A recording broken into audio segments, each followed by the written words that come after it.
Guys start करते हैं हमारा question number 5। Describe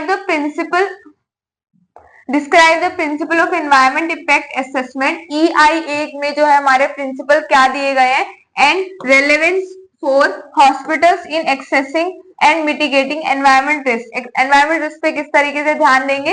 how can hospital utilise EI reports to improve the environmental management practice. तो यही report को हॉस्पिटल किस तरीके से यूटिलाइज कर सकते हैं जिससे कि जो है उनका एनवायरमेंट मैनेजमेंट प्रैक्टिस में उनको हेल्प मिले। सो प्रिंसिपल, हम सबसे पहले प्रिंसिपल बताएंगे। Principle of EIA, accessing potential environment and impacts before project and implication.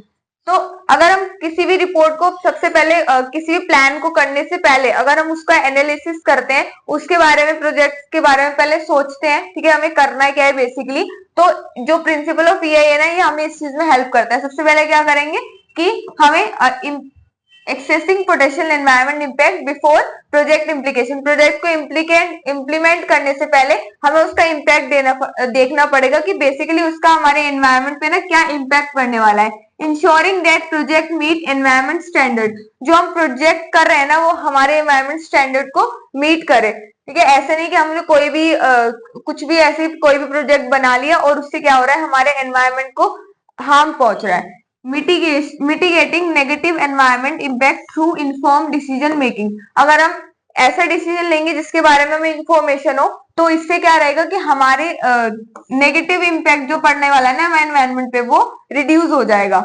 Relevance for hospital, hospital के लिए इसका क्या रेलेवेंस रहेगा, क्या इंपॉर्टेंस है। Hospital can use EIA to evaluate the environment impact for their operation, मतलब operation में help करेगा। ठीक है, पहले वो किसी भी प्लान को इम्प्लीमेंट करने से पहले वो उसके बारे में सोच लेंगे और उसके बारे में इंफॉर्मेशन इकट्ठा कर लेंगे।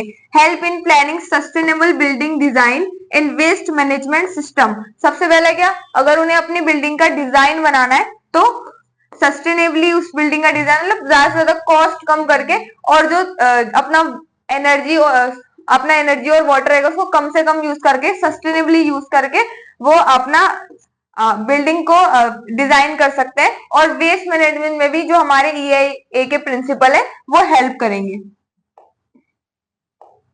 Utilise EIA reports, EIA reports को यूटिलाइज करने से क्या होगा। So EIA reports provide EIA report provides actionable data to implement eco-friendly practices। तो EIA रिपोर्ट से क्या रहेगा कि हमारा जो इको फ्रेंडली प्रैक्टिसेस है ना हम उनको इम्प्लीमेंट कर सकते हैं। ठीक है, उसके डेटा को अगर हम एनालाइज करेंगे।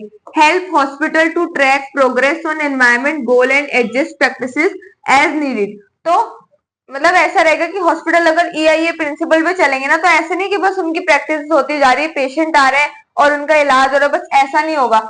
इससे क्या रहेगा, उनके एनवायरमेंट गोल्स है ना वो भी फुलफिल होंगे एंड जो अपनी उनको प्रैक्टिसेस करनी है उनको भी वो एडजस्ट कर सकते हैं। Ensures compliances with environment regulation and improve sustainability, इससे क्या रहेगा, एनवायरमेंट के ऊपर उनका मतलब उनको पता रहेगा कि हमें एनवायरमेंट को बचाने के लिए हमें क्या क्या चीजें करनी चाहिए और सस्टेनेबिलिटी को इम्प्रूव करने के लिए क्या क्या मेजर्स लेने चाहिए। तो हमारा आंसर एंड होता है, लास्ट आंसर था हमारा। ठीक है, 5th question. So thank you guys.